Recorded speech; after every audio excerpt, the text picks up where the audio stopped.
I'm Lior Strahilovitz, the Deputy Dean at the Law School, and I'm really delighted to welcome those of you who spend much of your time here and those of you who spend little time here to the University of Chicago Law School for the Dewey Lecture in Jurisprudence. This is a talk that was originally scheduled to be delivered on February 2nd of this year, and you will all remember February 2nd as the day after the Great Chicago Blizzard of 2011.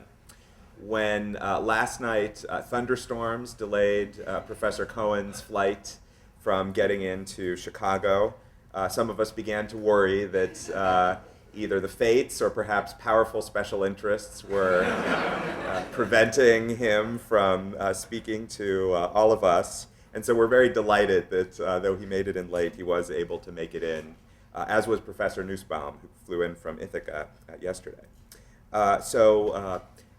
Before just saying a few words about the lecture, I do want everyone to know that there will be a reception immediately after the conclusion of the lecture and the question and answer period in the hallway immediately outside the courtroom, and we do invite all of you to stay for that.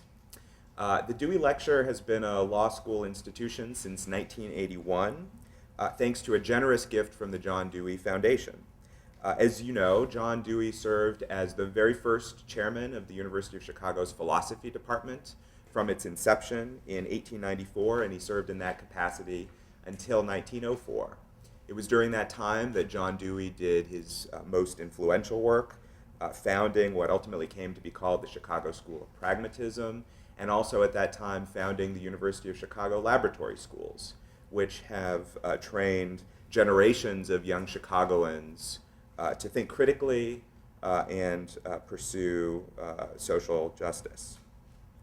In establishing this lecture in 1981, the then president of the John Dewey Foundation, Sidney Hook, said, quote, "John Dewey's association with the University of Chicago was so central to his philosophical career and fruitful for so many disciplines that it's a source of particular gratification to establish this lectureship in his name." The list of people who've delivered this lecture includes really the most remarkable philosophers of our era, including John Rawls, Jürgen Habermas, Hilary Putnam, Sir Bernard Williams, Ronald Dworkin, Catherine McKinnon, Peter Singer, Richard Rorty, Amartya Sen, Amy Gutmann, Robert E. Gooden, Michael Walzer, and of course our very own Marta Nussbaum. Professor Nussbaum, who will introduce Professor Cohen in just a moment, is the Ernst Freund Distinguished Service Professor of Law and Ethics. She is a full member of the philosophy department and the divinity school as well. She is a really remarkable scholar, prolific and always provocative, a priceless colleague, a very dear friend, and those of us who know her well will add a passionate White Sox fan, a terrific singer, an amazing athlete, and an outstanding cook. So she is all those things and many more, and it's my honor to turn over the podium to her.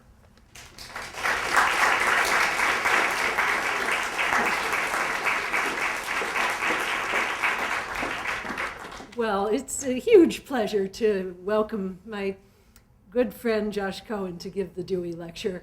I was going to talk about the weather too, and I guess I think it was the ghost of Milton Friedman up there, someplace up or down, wherever he is. But creating a counterforce to Josh's arrival, because Josh, ever since I've known him, which is a long, long time, has been a force, and that's the only way I can describe it, a force of intellect, but also a force of political passion. And it's the combination of those two things that makes his career so remarkable. Well, just to start with the facts, he's the Martha Sutton Weeks Professor of Ethics and Society, Professor of Political Science, Philosophy, and Law at Stanford University, and the Director of the Program on Global Justice. He was previously for many years at MIT, again in political science and philosophy, though not in law since they don't have a law school, where he was a legendary teacher as well as a fantastic scholar and philosopher. But before that, and this is where I first got to know Josh, he was a graduate student at Harvard, where he did his PhD work with John Rawls. So I think it's particularly nice that he's giving the Dewey Lecture, where Rawls gave, in fact, one of his most famous articles, The Idea of Public Reason Revisited. Well, Josh has a number of books co-published with Joel Rogers, including On Democracy, Associations on Democracy, and The New Inequality. His own books, there are 3 that have come out just in the last 2 years.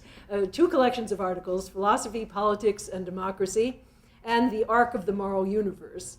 And then also in 2010, a book on Rousseau, very influential already because of the articles he's published, Rousseau, A Free Community of Equals. And in the collections of articles, you can see Josh's deep interest in law. He's written an article called Freedom of Expression that's one of the most influential philosophical analyses of the First Amendment. And then, which I'm just telling him he should have included in the anthologies, and he didn't, an article that we're studying in feminist philosophy called Freedom, Equality, Pornography, which I think is by far the best critical analysis of radical feminist legal and ethical proposals about pornography, because it goes to the heart of the matter and really asks what they're saying and what motivates it and what the structure of the argument is, and it really gets it right. And so if you're going to criticize, that would seem to be essential, but it's certainly not always the case. But that just is one part of Josh's very remarkable career, because I've talked about the force of intellect. Now I want to talk about the political passion. One of the things our society really lacks, on the whole, is a place where ideas are rigorously debated in the public realm. So some years ago, Josh took over the editorship of the Boston Review, which then was a tepid literary review, and he's kept the literary side and still publishes very good stories and poetry. But he decided it would be a forum for political debate, and so the remarkable structure where there's a lead article, and then people from all across the political spectrum are invited to comment on that and really have an exchange is something that he created, and I think it's been an incredible force in our public culture, and one of the few things one can take pride in as things degenerate toward sound bites. The Boston Review is becoming ever more rigorous and even increasing its circulation. So it's with tremendous pleasure and hope to hear a terrific lecture that I welcome Josh, Citizens United versus Democracy.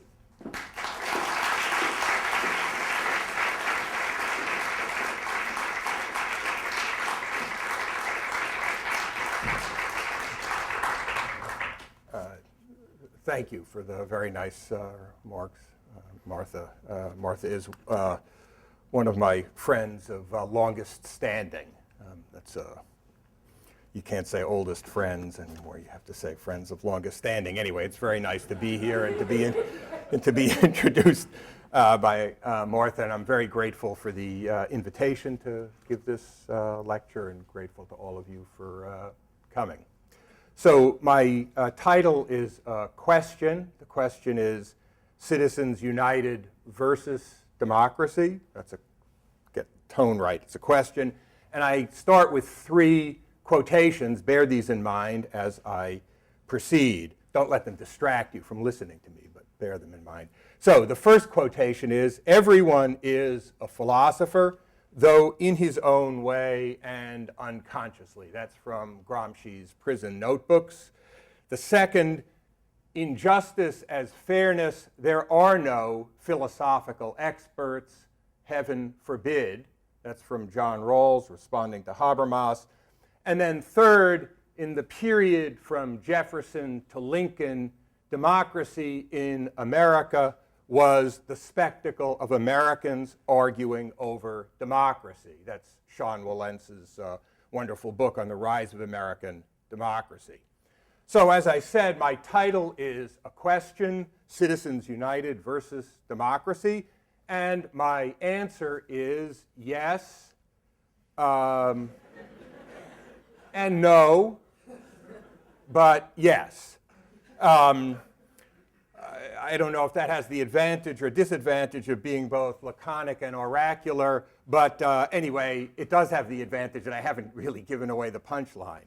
Okay, so let me start by setting the stage. I think we all know more or less the basics, but I want to start with a brief review adding just a soupçon of tendentious granularity. So in the 1990s, and with a momentum that accumulated through the decade, Congress debated changes in our system of electoral finance.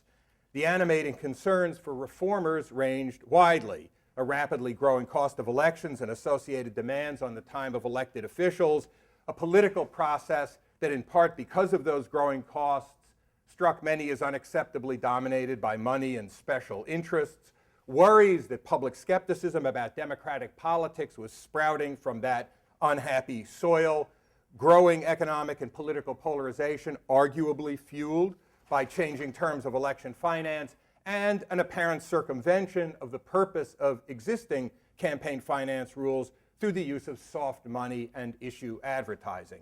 To be sure, these concerns were not universally shared, either in Congress or the wider public. Moreover, these hesitations contained much insight. Why, in view of the importance of elections, shouldn't they cost a lot? If legislators were spending time raising money, maybe they were talking to people they should be talking to, maybe. And how could we trust incumbents to resist anti-competitive reforms? These questions were all part of the public debate. Still, dissatisfaction was palpable, and Congress devoted considerable time to the issue. After 6 focused years of hearings, debate, and legislative compromise, all subject to the pressures of public opinion and organized reformers, all conducted in the Constitution's shadow, Congress enacted some reforms, popularly known as McCain-Feingold, less popularly as the Bipartisan Campaign Reform Act, or BICRA. The reform debate was conducted in the Constitution's shadow because a legal challenge to the leading reform proposals was assumed from the outset. So proponents of reform drafted their proposals in light of this confident expectation. As the debate drew to a close in March 2002, then Senator Russ Feingold said on the Senate floor, "I assure my colleagues that we have had one eye on the eventual court challenge ever since we started this process. This bill has been carefully crafted to take account of the Supreme Court's decisions in this area. Can I guarantee that every provision will survive a court challenge? Of course not, but I can tell you that we have done our very best to design these reforms in a constitutional manner." Others, of course, took a different view. Senator Graham, for example, described the bill as, quote, blatantly unconstitutional. Indeed, he said, as blatantly unconstitutional as any bill which has ever been written, any bill which has ever been adopted by the Congress of the United States. And he looked forward with hope to the day that the court would, quote, use the flaming letter of the Constitution to strike down this bill. So fair to say that the rhetorical tides were running high, but constitutional concerns infused the discussion. Indeed, the term constitutional and its cognates were used 160 times in the debate on March 20th, 2002, comparable to the frequency of uses of democracy and its cognates. The result of this process was no one's first best. That's life, but BICRA was serious and seriously did 4 things. First, it instructed political parties to retire from the soft money or non-federal funds business, the business of trafficking in funds not regulated by federal election law, which were understood not to be for campaigning, but for party building and get out the vote activities. Those funds had grown to fully 42% of party money in 2000. Secondly, it increased the ceiling on contributions to candidates and parties, in part to ensure sufficient alternative resources. Third, it established new disclosure and reporting requirements. And fourth, it prohibited corporations and unions from using general treasury funds for electioneering communications, which it defined as, quote, any broadcast, cable, or satellite communication that refers to a clearly identified candidate for federal office and is made within 30 days of a primary or 60 days of a general election. Now, focusing on this fourth matter, the electioneering communication provisions, federal election law had long prohibited corporations and unions from making independent expenditures, as well as contributions, from their general treasuries. But expenditure restrictions had been narrowly construed as a ban on express advocacy of a candidate's election, and that left considerable room for all but express advocacy, for issue ads, arguably interpretable as contributions to the kind of open-ended discussion of public issues that the First Amendment is meant to protect. So an ambiguity insertion industry had emerged to write issue ads that permitted corporations to play the electoral role that Congress had arguably instructed them not to play. According to a substantial legislative and judicial record accumulated in connection with BICRA, electioneering communications by corporations and unions were ways to evade the evident purpose of previous regulations, the purpose of keeping corporations and unions from playing a direct electoral role. In 2003, in McConnell versus FEC, upheld the soft money regulations and the regulation of engineering speech. Then, last year, Citizens United overturned the rules on corporate and union electioneering communication. Ted Olson, the lawyer who argued Citizens United, recently broke all records for self-congratulation when he called it maybe the most important case in history. Why maybe? Why? What could, anyway. The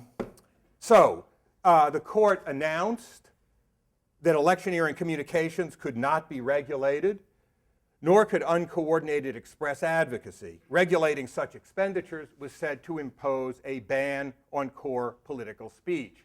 Henceforth, companies and unions could simply write the check to cover expenditures instead of providing funding by enlisting contributions by individuals to segregated funds, funds administered and financed separate from the corporate or union treasury.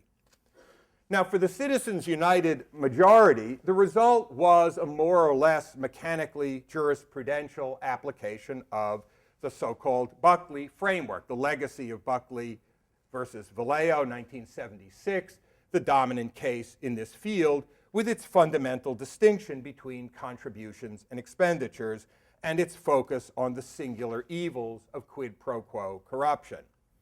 Set in contrast to contributions to candidates, expenditures are said to have two things going for them. First, they represent a richer expression of the speaker's views than a simple contribution, which simply shows support without conveying a more discriminating message. Well, anyway, that's what Buckley said, though, like Justice Thomas, I find that point elusive. And second, expenditures don't threaten corruption, not anyway the money for votes corruption that represents the sole basis for restricting speech in this setting, as distinct from the so-called new corruption of unfair influence that had emerged in 1990 in Austin versus Michigan Chamber of Commerce, subsequently reaffirmed in McConnell and now dropped. Well, writing in the New York Review of Books, Ronald Dworkin described Citizens United as the decision that threatens democracy. Others have been comparably hostile. And one reason for hostility, stated with particular force by Larry Lessig in Boston Review, is that Citizens United shows clear symptoms of Lochner-itis. In 1905, the Lochner Court resided greater confidence in its own factual judgments about the effect of long working hours on health than in the factual judgments animating Section 1 of the 1895 Bake Shop Act. Judgments of the New York State Legislature, the Public Health Committee of the New York State Legislature, and the state health commissioner, Cyrus Edson, who said, the provision limiting the hours of work time of the men is especially good from a sanitary standpoint. There is unmistakable evidence that these men are overworked and that, in consequence of this, they are sickly and unfit to handle an article of food. Similarly, Lessig discerns Lochner-itis in the unwillingness to defer to the empirical findings that had helped to shape BICRA. As in Justice Kennedy's strikingly confident assertion, a strikingly confident assertion made all the more striking by its backing by non sequitur, that, quote, the appearance of influence or access will not cause the electorate to lose faith in our democracy. I want to pause for just a moment over this assertion because I said that it's backed by a non sequitur, or at least in philosophy. I'm not sure about law schools. I don't have a quarter appointment in a law school, but in philosophy, that's a strong accusation. So here's what Justice Kennedy says. By definition, quote, this is all a quote, by definition, an independent expenditure is political speech presented to the electorate that is not coordinated with a candidate. The fact that a corporation or any other speaker is willing to spend money to try to persuade voters presupposes that the people have the ultimate influence over elected officials. This is inconsistent. This is all my emphasis here. This is inconsistent with any suggestion that the electorate will refuse to take part in democratic governance because of additional political speech made by a corporation or any other speaker. Now, this isn't simply any old non sequitur.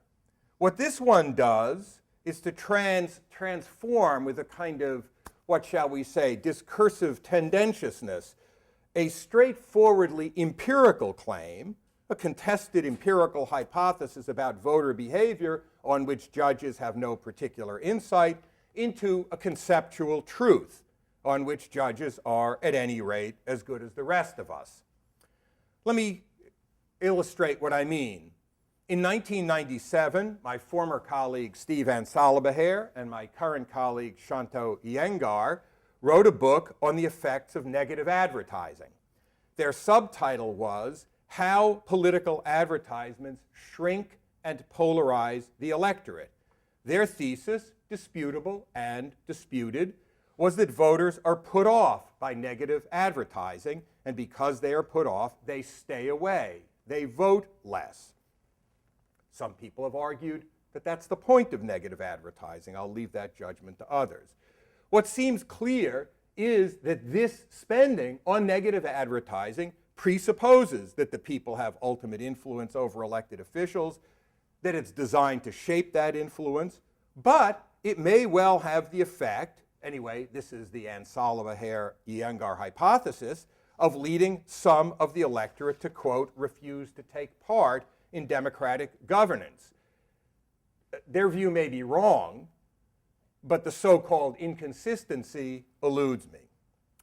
That said, and returning now to Lessig, I agree with Lessig that Citizens United shows symptoms of Lochner-itis, but I think his case for that conclusion has limited force. The Lochner case historically was an instance of Lochnerism, not owing simply to its deficient deference to the factual judgments made by the political branches.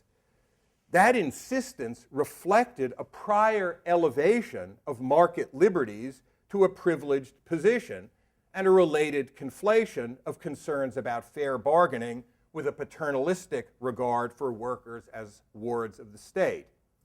Lessig really acknowledges this point. He says, to be clear, I'm not saying that the court should treat First Amendment questions the way it treats questions about the regulation of contracts.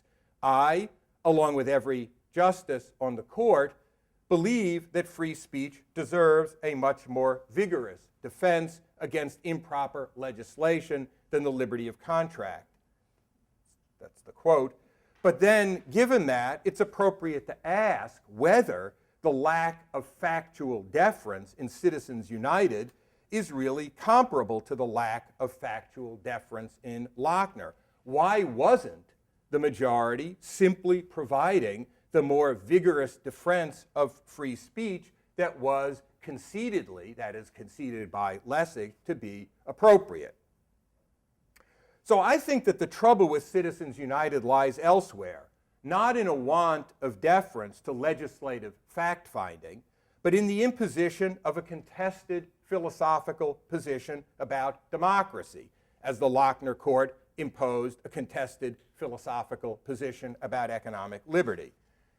To explain this, I want to just take a step back first and offer an illustration that will indicate the kind of thing I have in mind. So Justice Scalia has published a book called A Matter of Interpretation. Justice Breyer has published a book called Act of Liberty. Observed from 30,000 feet, the central thesis in both books is the same. For both, the Constitution is, in some fundamental way, a design of democracy. For both, judges ought, therefore, to be more attentive to democratic concerns in the work of both statutory and constitutional interpretation. So both endorse what might be called the democratic inference. That is, because the Constitution is a design of democracy, interpret it this way. They go in different directions at that point. But as relevant as the 30,000-foot similarity is, what's more relevant is the disagreement revealed by a higher resolution observation.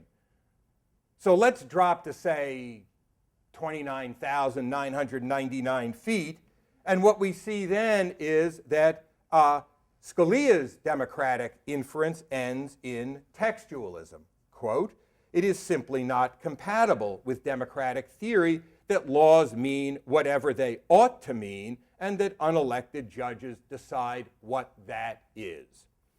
Breyer's conclusions are about purpose of interpretation and about how to see free expression, equal protection, federalism, and administrative law all through a democratic prism.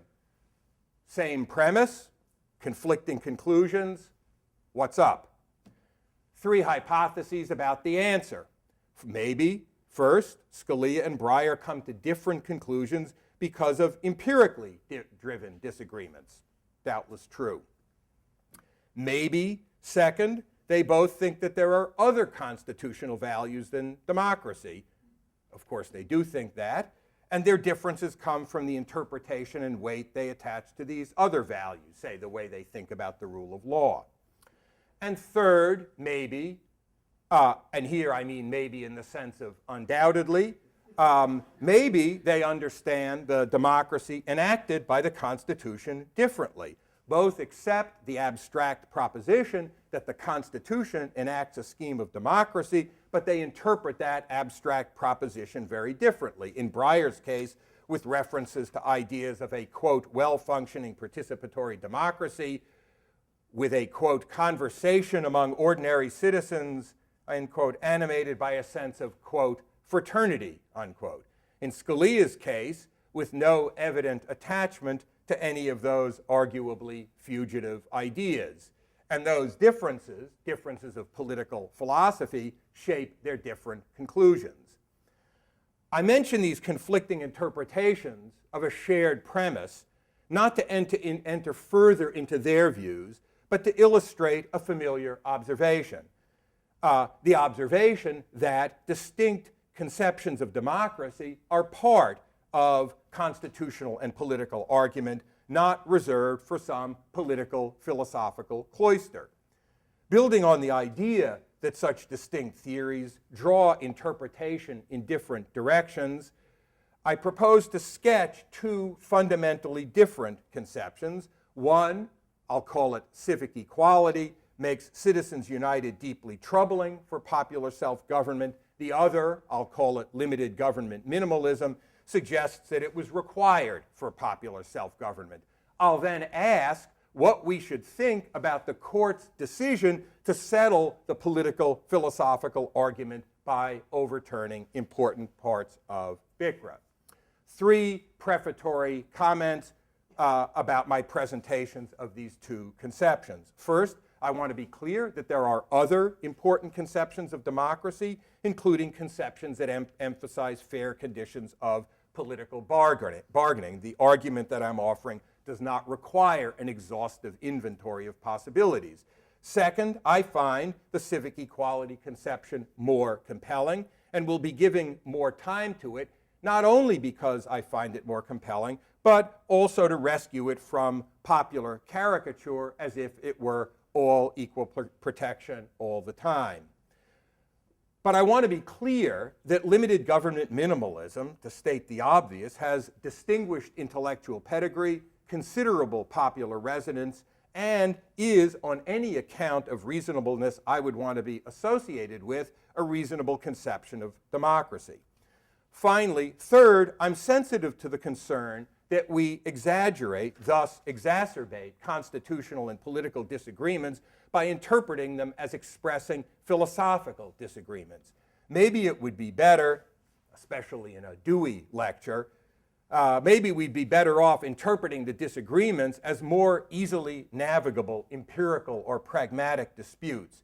Maybe we obscure an attractive middle-level agreement by yielding to the philosopher's instinct for depth, an instinct that should be reserved for the design of diving pools and kept out of politics. But while alive to this concern, I'm unmoved by it. Distinct philosophical positions often, after all, still have common implications. The conceptions of democracy that I'll describe share considerable common ground about free expression, for example. It's not as if the philosophical interpretation turns them into enemies. In any case, I think the disagreements that I'm discussing do have philosophical depth, and that depth is obscured by confining attention to insufficiently theorized points of agreement. So, civic equality.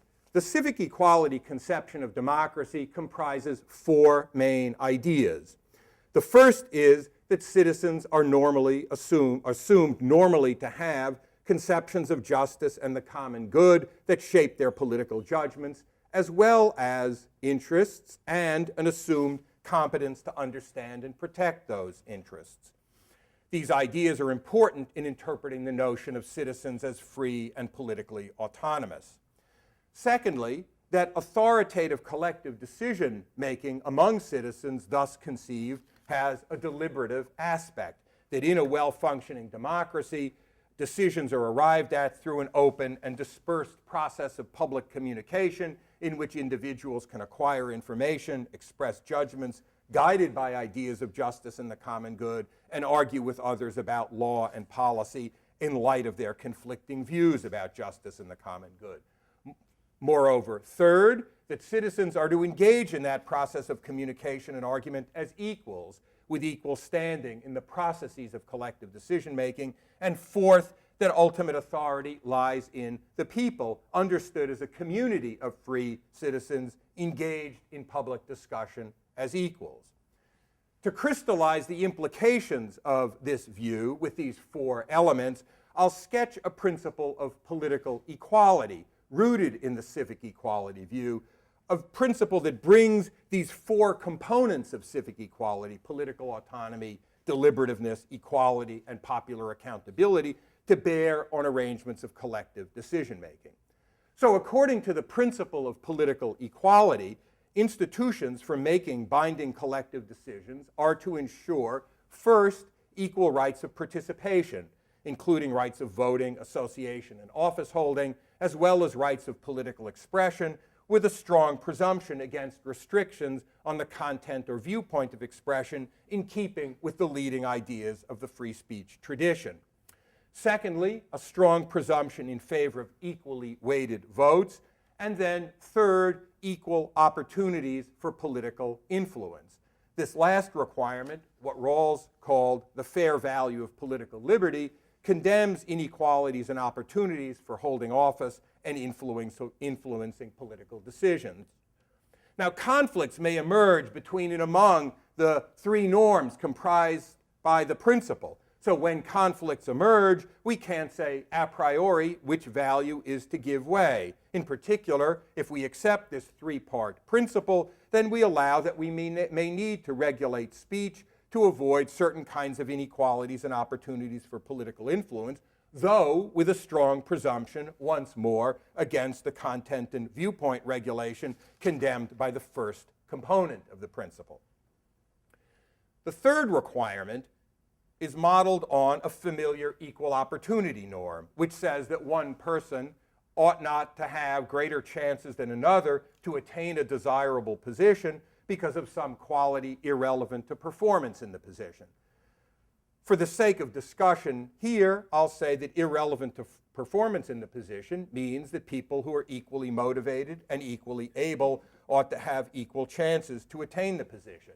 So when this equal opportunity conception is applied to the political system, the relevant position is active citizen in the formal arrangements of binding collective decision-making. The requirement then is that people who are equally motivated and equally able to play this role by influencing binding collective decisions ought to have equal chances to exercise such influence.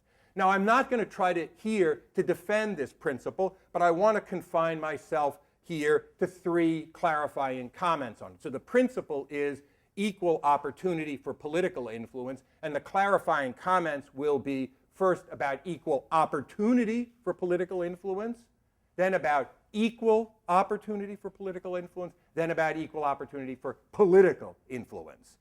I'm not doing prepositions, so I'm going to leave 4 out, and Larry Lessig has influence covered, so I'm going to leave that aside too.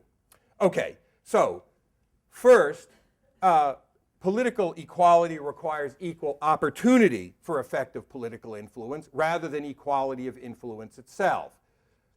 So some citizens may be more influential because, for example, they care more about politics. Differences of influence that trace to those differences and values and choices are unobjectionable. Similarly, if a person is more influential because her views are widely shared or judgment widely trusted, here, the differences of influence trace to the distribution of political values and commitments in the population, a distribution to which the democracy of civic equality should be responsive.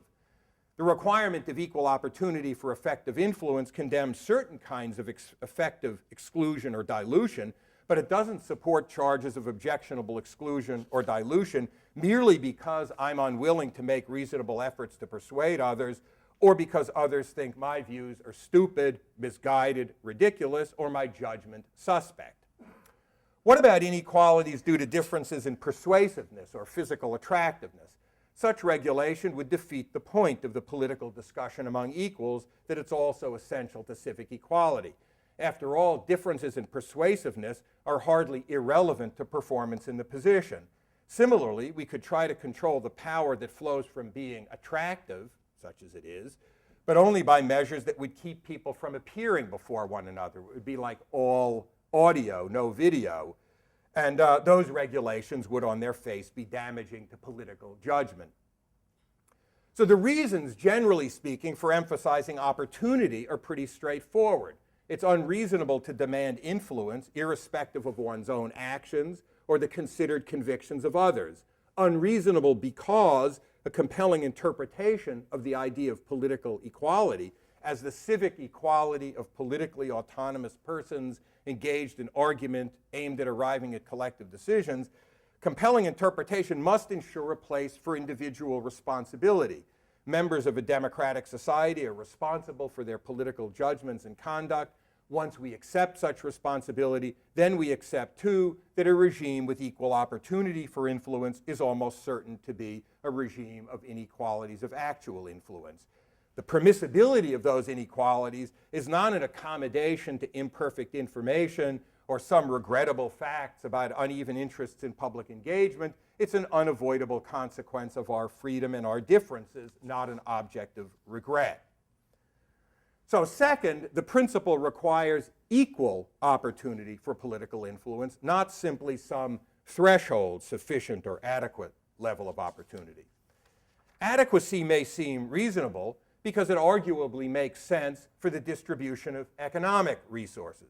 Although the equality of citizens as moral persons arguably provides a basis for mitigating socioeconomic inequalities, that pressure is limited by the mutual benefits that can flow from inequalities. A parallel case can be constructed, or so it might seem, for inequalities of political opportunity. Although the equality of citizens as moral persons imposes some pressure to reduce inequalities of political opportunity, that pressure is limited, it might be argued, by the mutual benefits that can flow from inequalities of opportunity. But this parallel is limited. One reason that resource inequalities may not be so troubling in a society of equals is precisely that their equality, the equality of the members, is already affirmed through their equal standing as citizens in the system of authoritative collective decision-making. But if inequalities of opportunity extend to authoritative collective decision-making itself, then the public basis of mutual respect is less secure. Equal political rights with equally weighted votes go some distance in assuring this equal standing, but that may be because the equal weighting is itself a form of equal opportunity for influence. So that's equal opportunity and equal opportunity. Now for the political influence. So, requires equal opportunity for political influence. So consider three interpretations of the idea of political equality. Equal opportunity for electoral influence condemns inequalities in chances to hold office or influence the outcome of elections, but is confined to the electoral setting. Equal opportunity for political influence extends beyond equal opportunity for electoral influence by condemning inequalities in chances to influence decisions made by formal political institutions. So it condemns conditions in which citizens have equal chances to influence the outcome of elections, but unequal chances to form or join groups that influence the outcome of legislative decisions. Equal opportunity for public influence adds a condition of equal opportunities to influence the formation of public opinion in the wider informal public sphere. So the principle of political equality requires equal opportunity for political influence and thus is more stringent than a norm of equal opportunity for electoral influence. But it doesn't go so far as equal opportunity for public influence. Why not? Well, there are several reasons, and I just want to mention one. Namely, that the content of the requirement of equal opportunity for public influence is, not to put too fine a point on it, obscure. The informal process of opinion formation, unlike political influence, is not at all well defined or bounded. It extends throughout life, spreads through all its spheres, and the processes involved are not at all well understood. So it's not even clear what the requirement demands.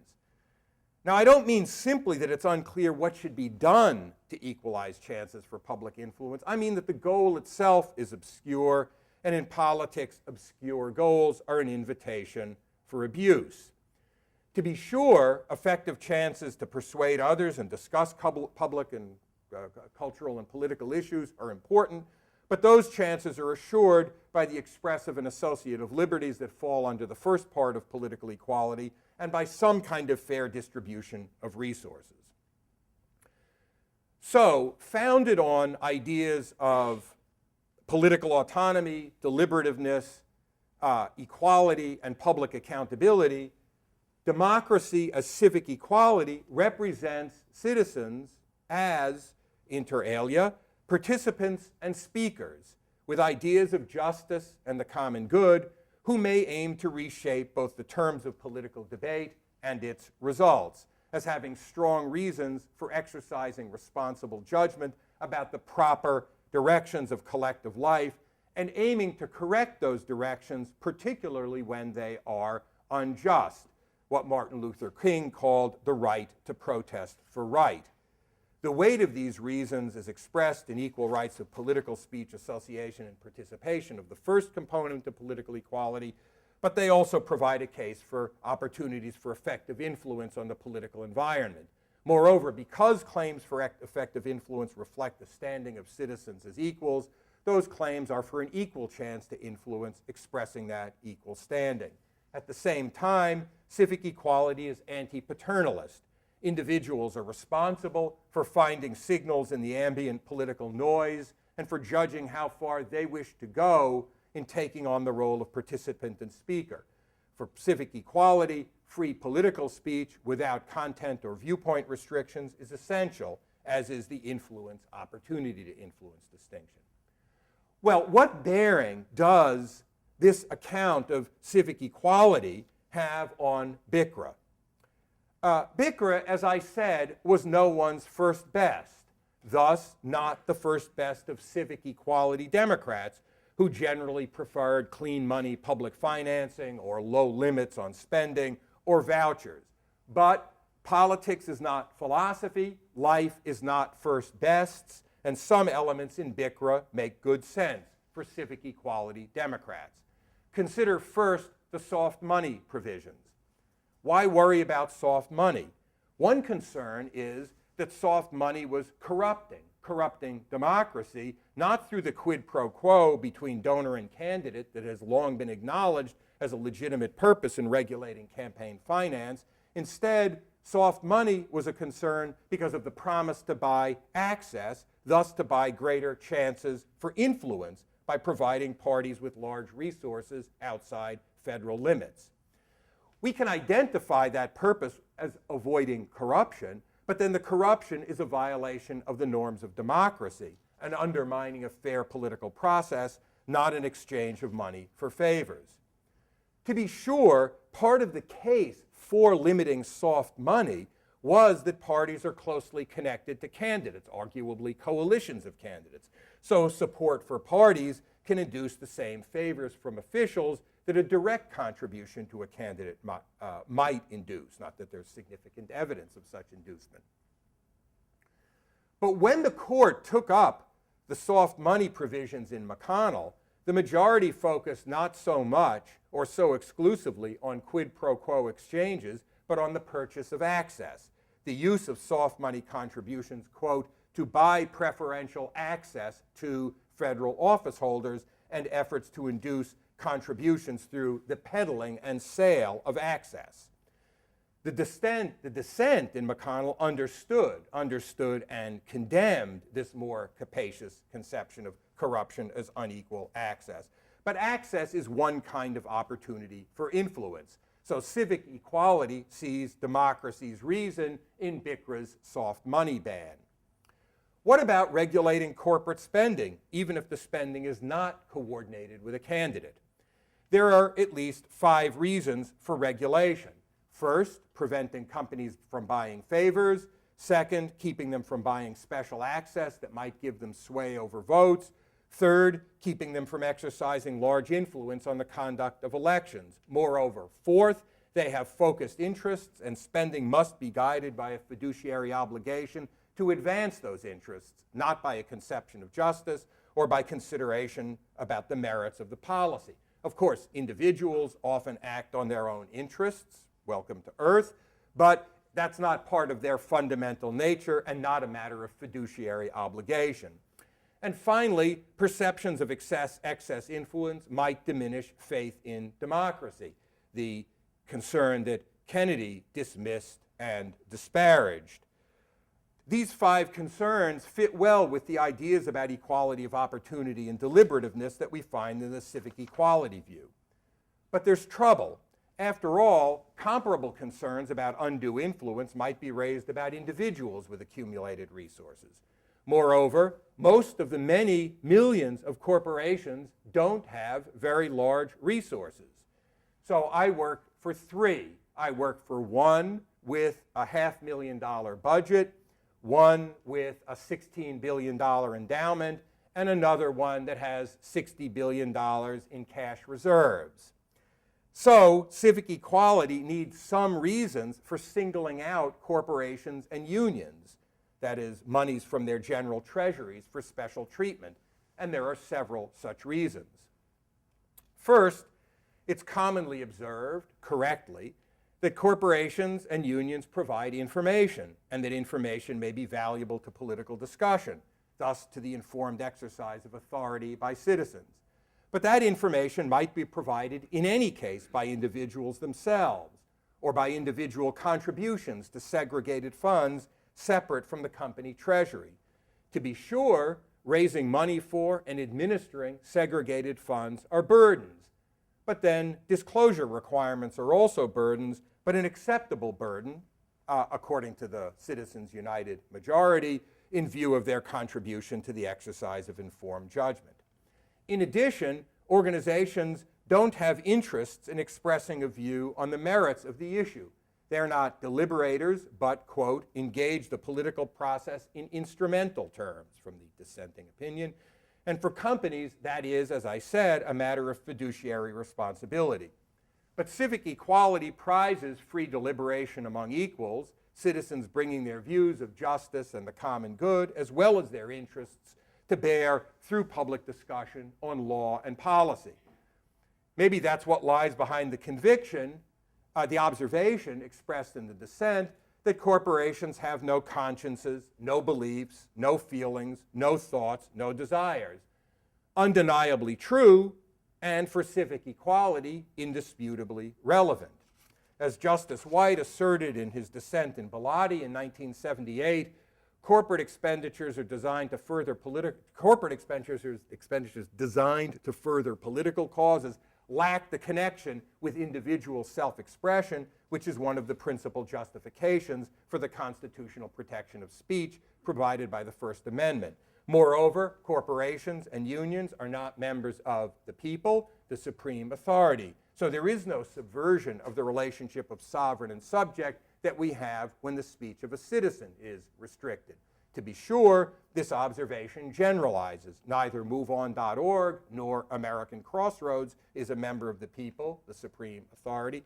Still, it seems fair to say, fair as in undeniable to say, that their relationship to their members and donors is different from the relation of companies to their shareholders. For civic equality, then, concerns about opportunities for influence provide reasons for regulating, not from any paternalist concern about misleading messages, but to forestall democracy's corruption.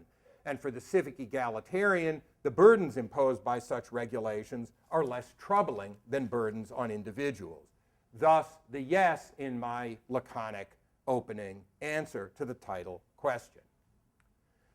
Well, let's now consider an alternative view of democracy that might provide a compelling rationale for rejecting BICRA. Dworkin has argued that Buckley and its spawn are founded on a majoritarian conception of democracy, on which legitimate law derives its legitimacy from the informed preferences of a majority. The First Amendment's democratic purpose, then, as he's describing this view, is to ensure majoritarianism's favored free informational flow. Now, the idea that it's all about majoritarianism does have the attraction of dialectical convenience. You now bring the criticisms of majoritarian views of democracy off the shelf, and your day is done. But I'm not persuaded. More plausibly, I think, the hostility to regulations that restrict the flow of information comes from a conception of democracy that I'll call limited government minimalism, a conception comprising 4 elements. First, limited government minimalism begins in a self-styled political realism, a term I borrow from Bernard Williams. Political realism sees competition, especially between and among political elites, competition to control power as a permanent and fundamental fact of political life. Democracy doesn't transcend that fact of political life, but subjects it to a distinctive and arguably attractive method of resolution, a peaceful and periodic competition for votes. This view, which arguably traces to Max Weber, is commonly associated with Schumpeter's critique of the classical conception of democracy and was recently restated this way by Judge Posner. He says, it sees politics as a competition among self-interested politicians constituting a ruling class for the support of the people, also assumed to be self-interested. Democracy is ruled by officials who are, however, chosen by the people and fired for not performing well. While this quotation from Posner emphasizes self-interest, The core of political realism is the emphasis not on self-interest, I think, but on the competitive aspect of politics. Secondly, a central purpose in subjecting elite political competition to electoral resolution is that it gives a more secure protection of personal liberty, of Benjamin Constant's modern liberties. Here, liberty is understood as non-interference with choices, not the self-legislation of politically autonomous citizens. The purpose of elections is not to induce a match of policy to majority preference or to some other compelling social welfare function. Instead, by subjecting control of state power, an especially dangerous form of power because it's a monopoly, to the discipline of competitive elections, we do something to check its improper exercise. Thus, William Riker, quote, "The defense of liberty lies in the discipline of elections."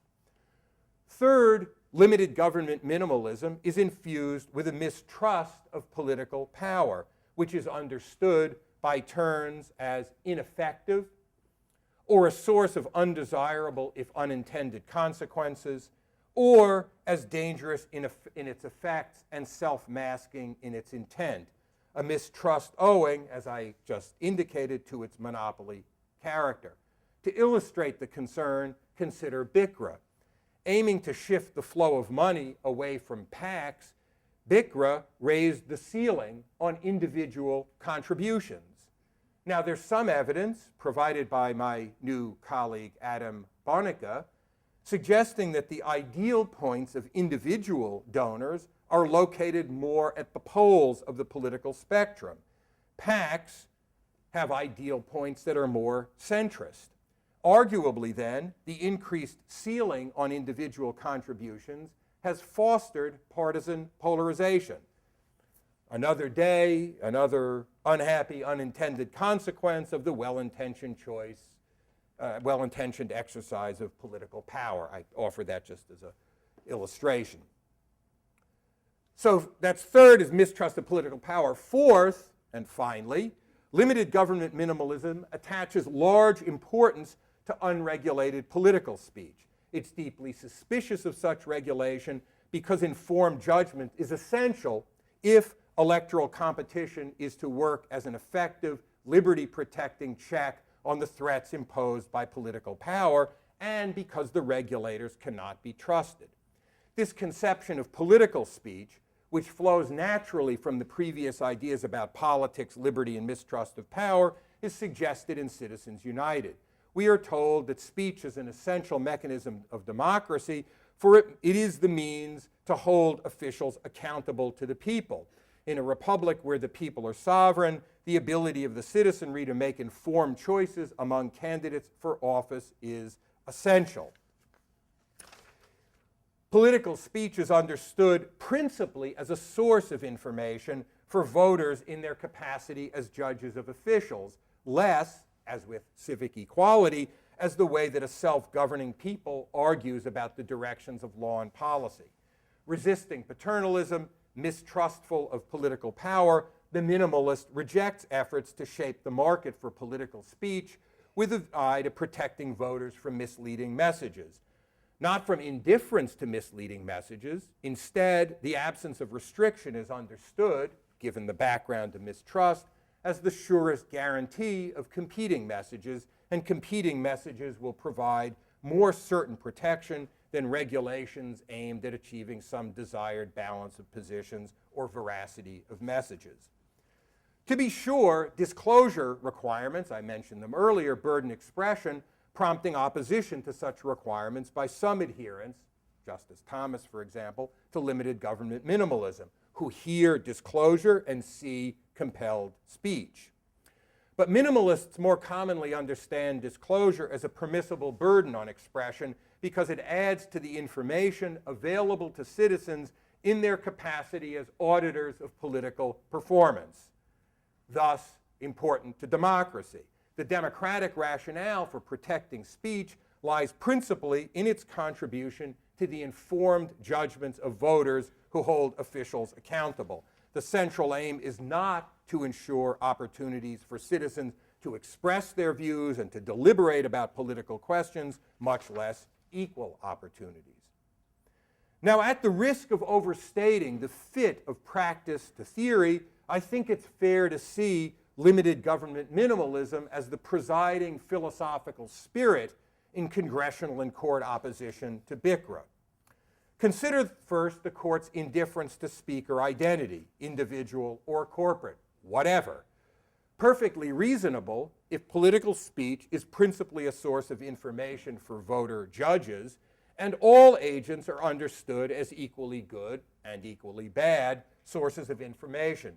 Speaker identity matters if you're thinking of citizens as speakers engaged in public discussion.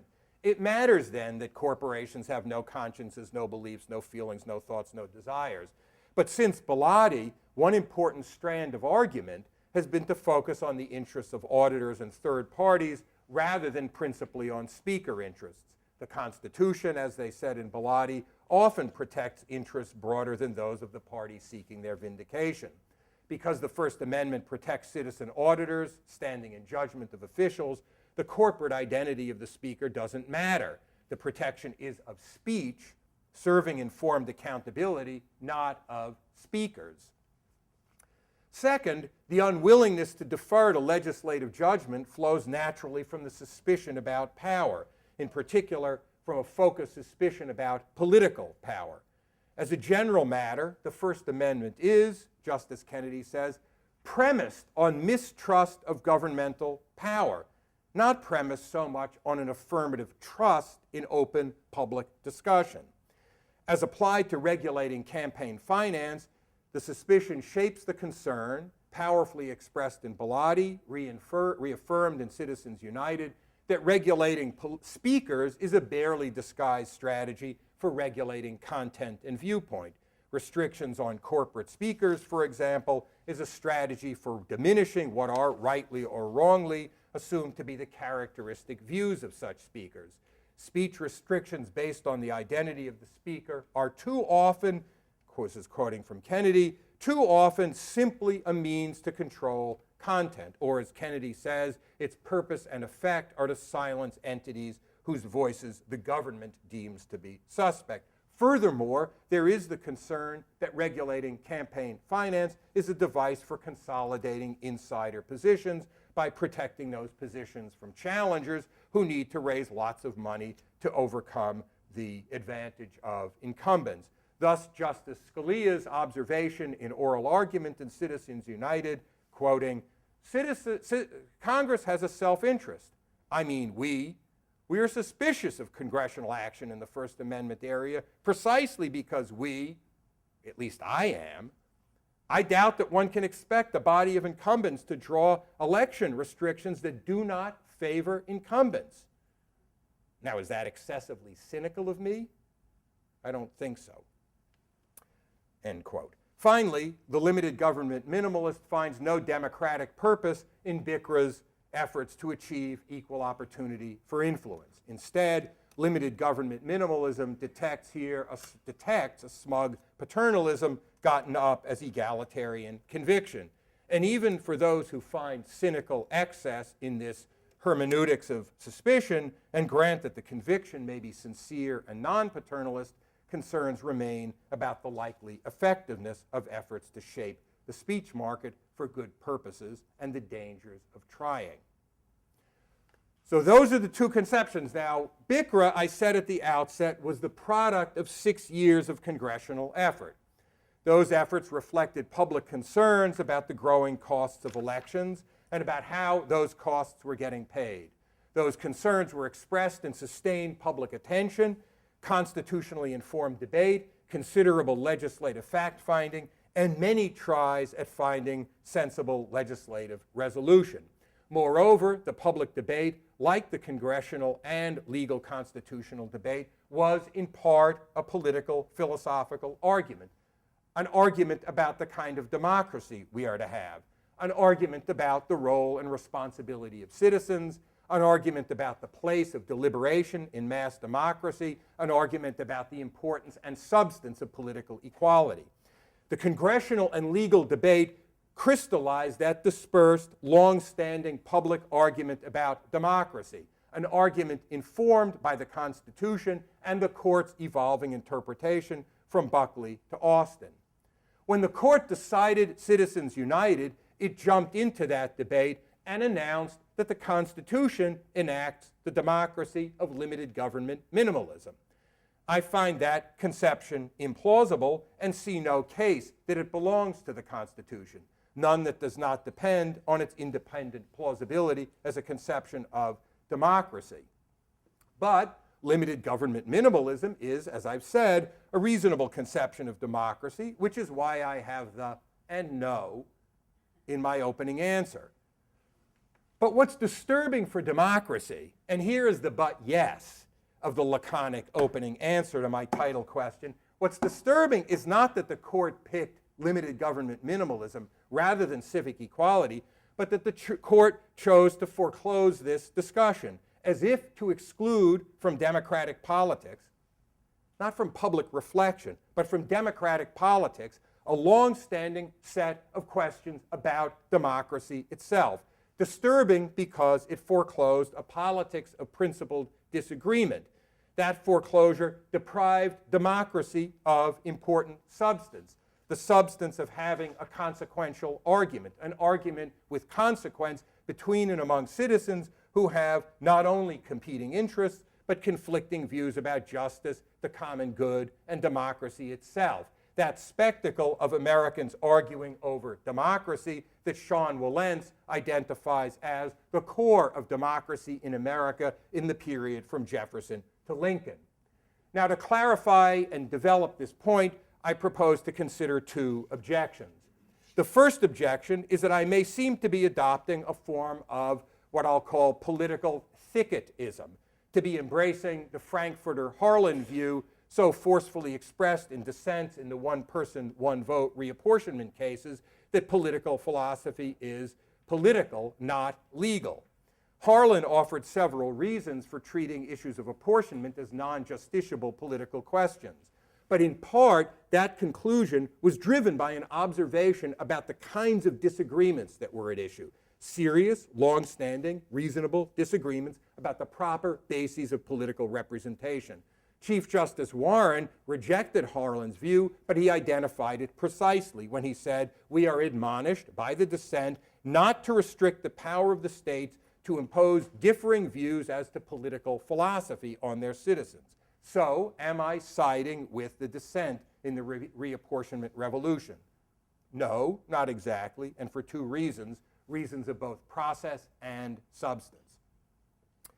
First, an animating concern in the reapportionment revolution was that it had become impossible to use normal politics to achieve reapportionment efforts, reapportionment efforts to rebalance urban, suburban, and rural representation were blocked by existing patterns of apportionment and the absence of an initiative route in many states.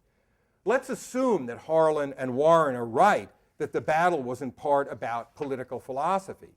By the early 1960s, it was not possible, this was Justice Clark's point when he decided to vote with the majority, it was not possible to have that fight politically because of the widespread lock-in of rural power. No comparable concern, I assert, extends to the campaign finance area. Second, the one-person, one-vote rulings were driven by a mix of considerations. Arguably, one consideration was the political philosophical assertion that equally weighted votes are the only acceptable form of representation in a democracy, barring very special circumstances, say the Senate, for example. But two other premises led to the same conclusion.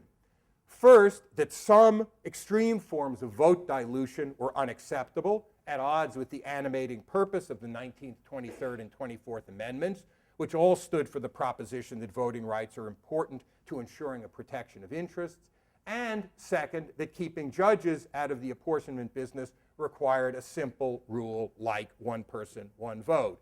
To be sure, other considerations were also in play. Putting all this complexity aside, because it serves my purposes, I think that there's a good case for the reapportionment revolution that can be made consistent with the view that questions about our form of democracy belong in politics.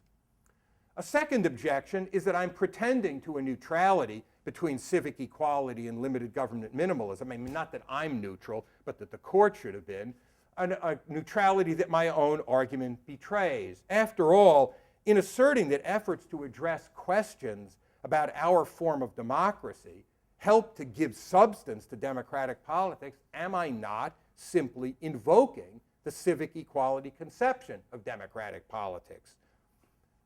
In a word, no. Nothing in my case for deference to a political process that is sustained over several years, that involves considerable public and congressional attention, as well as lots of hearings and fact-finding, that is attentive to constitutional concerns, and it invokes judgments about the kind of democracy we are to have. Nothing in that draws on the idea of equal opportunity for political influence, but that's arguably the most controversial element in the civic equality view, certainly one that has consistently drawn sharpest criticism. Still, limited government minimalism may resist the idea that there is a loss when the scope of political competition is reduced so that issues about the form of democracy itself are excluded from the purview of citizens and their political judgments. But the limited government minimalist must acknowledge that his or her favored view of democracy reflects not only a contestable, but a long-contested judgment of political theory and constitutional interpretation. Acknowledge that long-standing and reasonable disagreement about democracy and politics, and it's hard to make a case for treating the resolution of the question of the kind of democracy we are to have, as a legal matter to locate its practical settlement in a court. Especially hard when, through ordinary democratic political process, with a sustained legislative process set in the context of electoral competition, open political speech, considerable public debate, rights of association, a combative old and a more combative new media, citizens are more or less openly and persistently engaging and contesting that very issue. Ronald Dworkin has powerfully portrayed the Supreme Court as a form of principle. I don't wish to dispute Dworkin's depiction, but to observe that democratic politics comprises a more capacious form of principle, where political philosophy meets power. When democratic politics goes well, and it sometimes does, it is itself a form of principle, where Gramsci's and Rawls's non-expert philosophers express their judgments, including their judgments about what democracy permits and demands.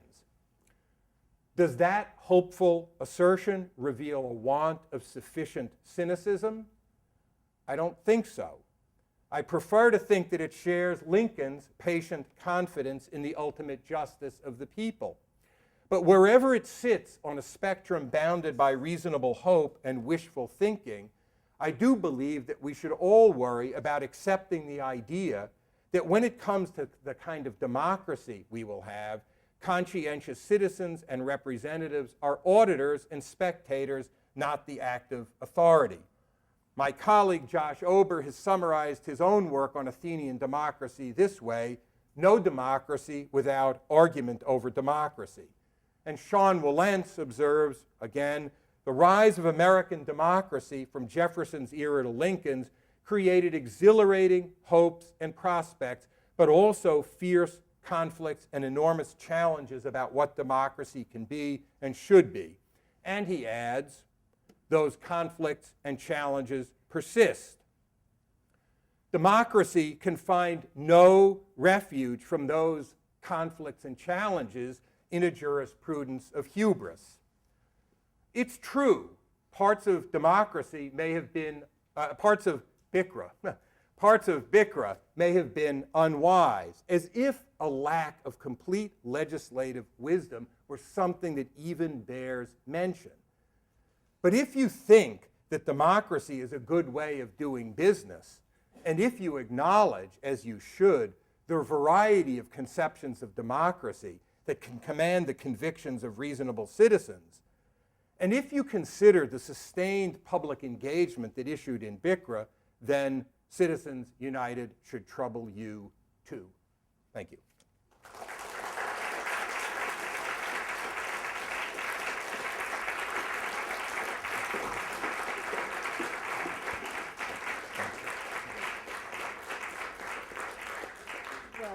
so much. Really, really terrific, illuminating lecture. So much to think about in it. But we do have about 25 minutes for questions, something like that. Okay. And shall I call on people? Do you want to call on people? I can call on people. Okay. I mean, we can both do it, and then see if we can see if we converge on the same people. I mean, you might might call have on me to different stop conceptions talking about at some how to point, call. but yeah. You can call. Okay. Yes. What is the purpose of a democratic government? The purpose of a democratic government, well, there are two purposes of a democratic government. One is its purpose in virtue of being a government, and the other is its purpose in virtue of being democratic. Purpose of being a government is to solve some collective problems that can't be solved by people acting on their own. I think that's generically true about governments. That's why it's important to have states. Then we hold them accountable to the people, democracy, government, of the people, by and for the people, hold them accountable to the people as a way of giving, well, there are two conceptions here. One is a way of ensuring that they don't run away with the store, and the other is, the civic equality view says that that's a way of helping to direct the exercise of that collective power in directions that the people collectively decide. Yes, Eric? Well, does the civic equality view object to any kind of corporate form being used to aggregate political influence? So if I use the corporate form, but just to get people to contribute money so that we can advance something we care about. Let me give an example. Suppose I care about smoking. I'm worried about attempts to prevent people to stop me from smoking. So we get together, we form a corporation, Right. Other people are concerned, and we take public positions which turn out to be exactly the same as the public positions of commercial tobacco companies. I just wasn't clear from what you said. Does the civic equality view object to what I'm doing? Is that a matter of concern, or is it, on the contrary, at the heart of democratic participation?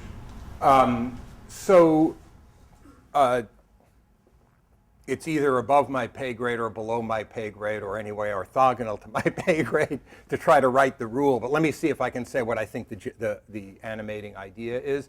I mean, I think there's a concern about organizations that make decisions independent of the members of the organizations. So in the case of a company, if the way you described it, you go around, there's a focused purpose. It happens to take a corporate form. You decide to set up a 501c3, but it could have been taken some other organizational form. But everybody knows what the purpose of joining, working for, contributing to the company is. It's the purpose of moving public policy in a certain direction.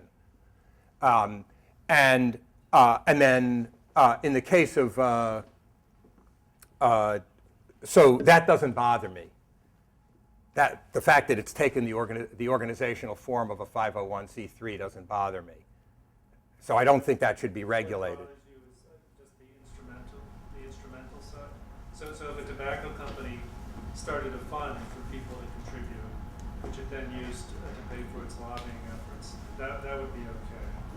Yeah, that's the world before Citizens United. You can set up a segregated fund, and you can raise resources for the segregated fund, and people know what the segregated fund is for, and yeah, I think that's okay. Yeah, it's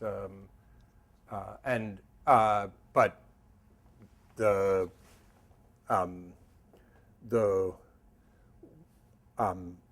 world of companies that are not formed for a purpose of that kind, that are formed for another purpose, over which, and then that, well, maybe I should put the question back to you. Suppose there were a rule enacted that said that when a company wants to spend resources out of its treasury on a candidate campaign, what it needs is to inform the shareholders and take a separate vote of the shareholders, and that it can't make that decision without that. Would that be okay with you? Well, I'm just trying to understand the civic equality. Yeah. I don't know whether that's my view or not, but. Yeah, no, probably not, I'm guessing. Probably. Yeah. But I guess the point of your question is that, corporate form. Yeah, right. Right, it could be used for lots of different purposes. That's right. And you seem to be not so much concerned about aggregation of resources and that sort of thing. But, I mean, I don't think you're concerned about the shareholders, are you? Because, we might just say the shareholders, they don't care if they think the company is doing this in a profit-making way, or maybe they do care. But if you're concerned about its distortion on democracy, then it doesn't seem that different from these other ways that people aggregate. Yeah, that's what I guess I'm disputing that it doesn't seem that different. It seems quite different, because in the other in the ones that we're describing, including arguably the ones where you have call it the Bebchuk rule on corporate spending on campaigns, where you have to take a separate vote, then there is some effort to tie the political activities to the judgments and convictions of citizens. So a crucial thing in distinguishing the limited government minimalism view from the civic equality view is that limited government minimalism isn't really that much concerned about that, because they're thinking it doesn't really matter. You're trying to protect speech, and you're not trying to protect speakers. You want to make sure that people in their capacity as auditors of the political performance of officials have all this information, but you're not really concerned about the citizens as the active agents of the direction of law and policy. And if you are concerned about that, then I think then you're going to draw distinctions of the kind that I'm drawing between different ways of organizationally aggregating people, and the kinds of distinctions that I'm drawing are going to make some difference. Yes? Go ahead. So I'm a little confused about what a judge or a legislator is supposed to take from what you said. Yeah. So on the one hand, to take the judge and then take the legislator, I can imagine a judge hearing your lecture and thinking, okay, Cohen wants me to have a view of the First Amendment, a part of our Constitution which is, according to many people, supposed to protect political speech. I am supposed to protect you. I didn't hear political speech. Yes. I am supposed to have a view of the First Amendment that is agnostic with respect to conceptions of democracy. That is supposed to not choose between different conceptions of democracy. And I'm just not sure if that's what you're saying, or if I'm not sure what a operationalized version of the First Amendment that took no view about the proper form of democracy would look like. Would it be a view that would have anything to say about many of the questions about democracy? Well, the issue that there should be no content and viewpoint regulation for political speech isn't a view that distinguishes the different conceptions of democracy that I described. So in particular, the civic equality view, as I said, includes a commitment to, the sort of guiding idea of the free speech tradition from, World War I descents to... Views of democracy that didn't have substantive takes on what permissible content and not permissible content. So Germans, for example, Germany has a conception of democracy that does have content-specific views embedded. And so if we took the general criticism seriously, that one has to be agnostic as between any conception of democracy, not just the two that you just described, then surely won't we precluded from exercising all kinds of judgments that seem to be necessary in the, again, I'm focused on the operationalizing of anything that meaningfully... So here's my operationalization, and so it's a philosopher's operationalization rather than a lawyer's operationalization, which is to say, no operationalization at all. I'm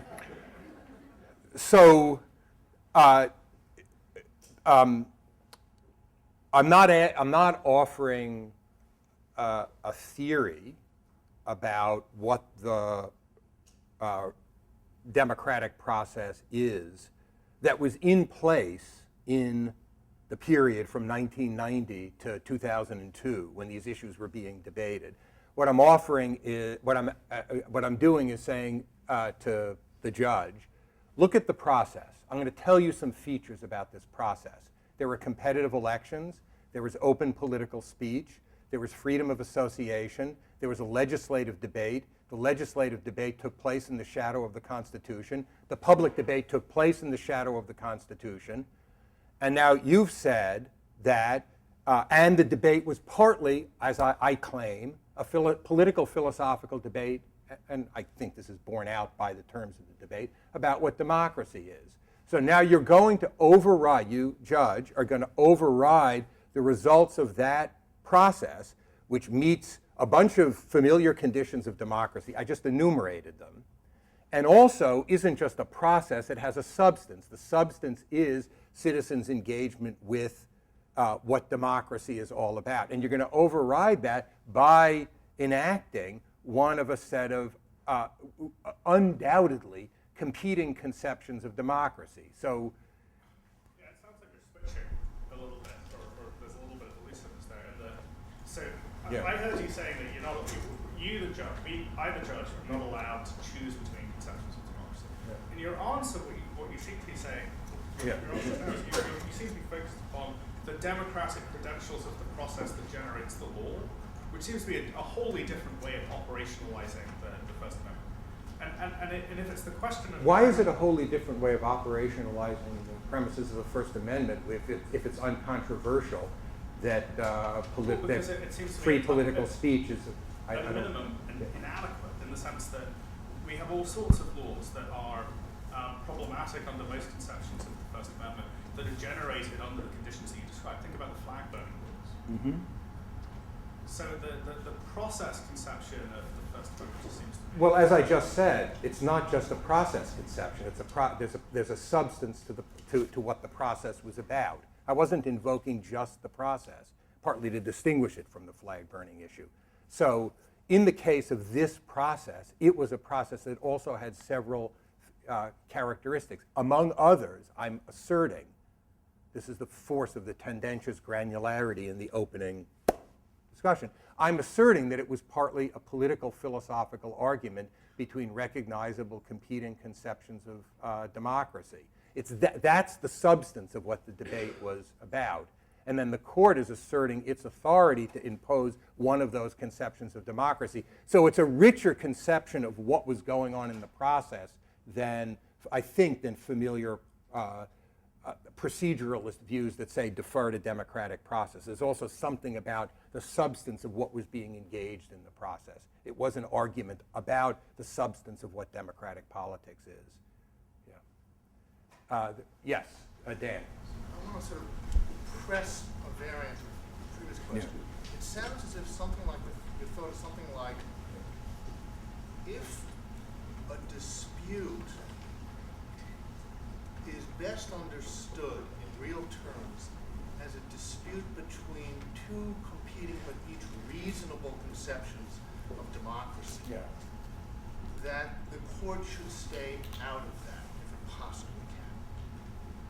And so here I want to just hear some more about the boundaries of the reasonable, yeah, conception, and in particular, yeah, whether that's, so to speak, local to our own constitutional and political philosophical tradition, as distinct from a broader set of traditions of democracy that might, for instance, allow laws that would prohibit certain kinds of speech that our First Amendment would find unconstitutional. So I'm operationally speaking, I am treating it's a test for the purposes of this argument of the reasonableness of a conception of democracy, that it fits the free speech tradition from the 1918 dissents to New York Times and Sullivan, and so that's what I am treating that as if, for the purposes of this argument as so in particular. I think it's a controversial thesis, though I think it's true that you don't have to be a limited government minimalist to accept that hostility to content and viewpoint regulation that's part of the free speech tradition. I think that's also compatible with the view that I'm calling civic equality. So I'm treating for these purposes that as a, but you seem. Well, I like the outcome. I'm troubled about how you get there, because once we bring in the thought that the court should not interfere or put its thumb on the scales in debate between reasonable conceptions of democracy, I'm hard put to see why the various possible reasonable conceptions have to be bounded within our own constitutional tradition. Well, so now you're asking for a more theoretically ambitious claim than the one that I want to be. No, but I'm trying to understand why you're not committed to a more ambitious claim. Because if it were true that there was a conception of democracy, so this is partly an argument about the decision that was reached in Citizens United. So if there was a conception of democracy that said, no, Citizens United the decision should have gone the other way, and oh, by the way, just for your information, that conception also says that the regulation of content and viewpoint of political speech is perfectly fine, or anyway, subject to some pretty minimal kind of balancing, then I think there's a very easy answer on the part of the citizens, that as a matter of constitutional argument, there's a very easy answer that the Citizens United majority has, and I just gave it. So if you had to overturn, the answer as a matter of constitutional argument would be, if you have to overturn that free speech tradition in order to arrive at the conclusion that BICRA is okay, if BICRA stands or falls with the permissibility of content and view, then there's a much stronger case that the majority has. And I suspect, and this is part of the polemical purpose of the paper, I suspect that that is the view of a bunch of people who support the decision in Citizens United. In fact, I know that it's the view of some people because when I gave a version of this paper, and Charles Fried was in the audience, and Charles Fried said, "You've given such a sympathetic statement, a generous and sympathetic statement of what limited government minimalism is, that I don't know how anyone could reject it." And in particular, I don't know how anyone could reject it because it's the only way of making sense out of the free speech tradition. And I'm disputing that. As a matter of political theory, the political philosophy, maybe the argument would need to look different. But to engage in this exercise, I think it's okay. Yeah, Linda. Yeah, maybe on that point. I mean, because it seems like in these competing conceptions of democracy, there are also competing conceptions of participation. Yeah. What is actually the nature of participation? Yeah. Because when I think about, the limited government minimalist view, I don't tend to associate that with a particularly robust conception of citizen participation. I mean, the argument is about trying to limit governmental power, right? Right. But it's not, that seems different from the view or the idea of citizen participation that I think you would say belongs to the civic tradition. Yeah. So could you just flesh that out a little bit? Yeah. So I mean, even on this free speech issue, what I mean, so what?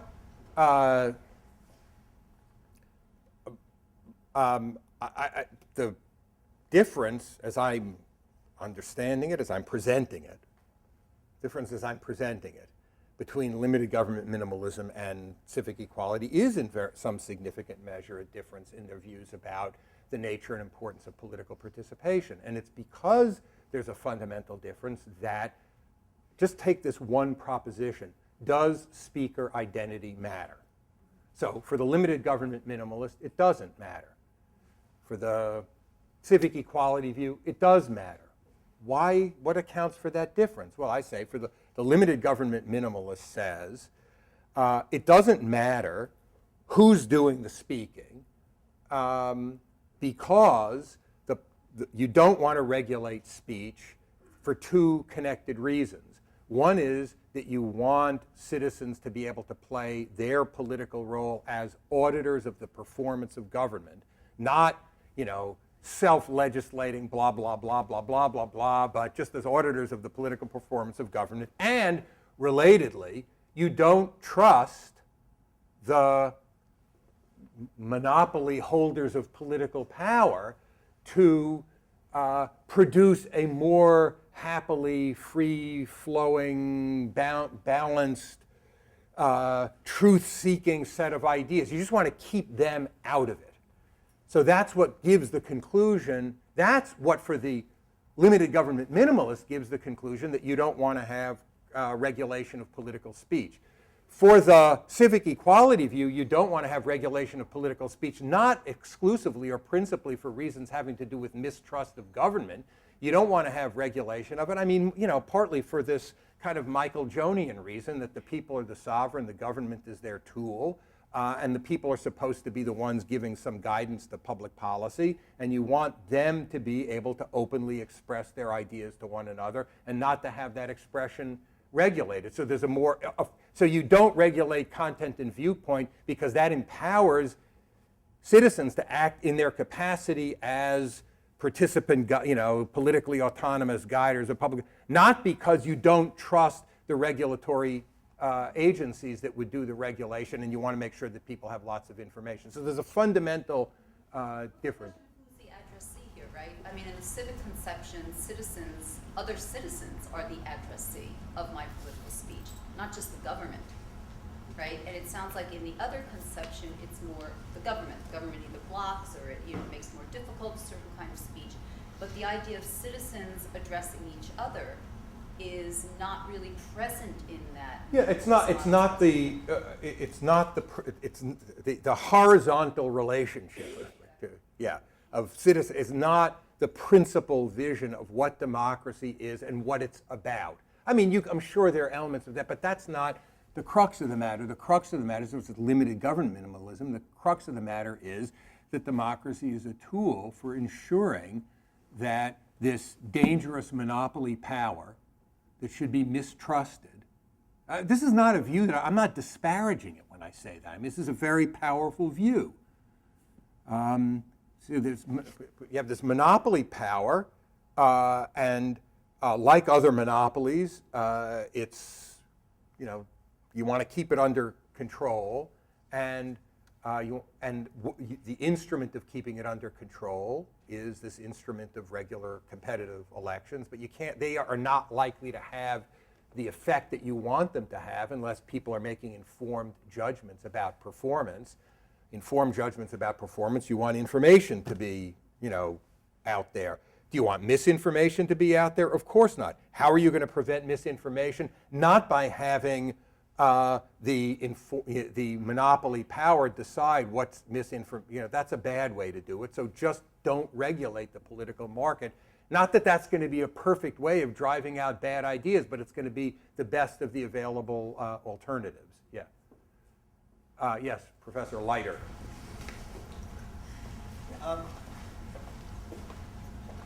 would have thought the question whether or not the Constitution endorses limited government minimalism doesn't just turn on which theory of democracy best explains the free speech cases. Right? I would have thought, right, I mean, here's one possible way of looking at this, which is that our Constitution does, in fact, endorse limited government minimalism, as evidenced not just by the free speech cases, you say they can be explained other ways, but by the whole structure that the Constitution sets up. Right. And for example, some of the things that are missing, take the obvious case, no welfare rights. Right. It seems if we had a civil equality democratic Constitution, we probably would have had some welfare rights, but we don't have that. So You said in the talk, you were very quick about this, you said the Citizen United's court takes the view that the Constitution endorses limited government minimalism, and you said you thought that was false. But what if it's true, right? What if it's true that the Constitution settled the matter? Then I take it your argument is over. So I want to hear more about why you really think our Constitution isn't the limited government minimalism, which might explain why we have the plutocracy we have. Oh, sorry, democracy. Yeah, so I think it's a fair, not to say accurate, but a fair interpretation of what I was saying in the exchange with Dan, to say that the entire thing turns on whether or not you can give an account. I just meant that as that's a necessary. You got to tell some story about that, and I was saying that I thought it was both could tell a story about that.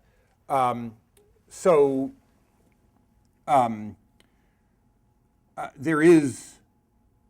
I'm not sure.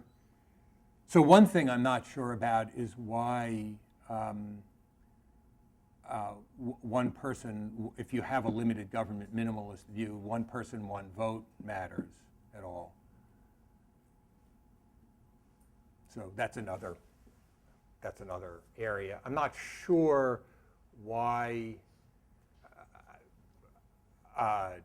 the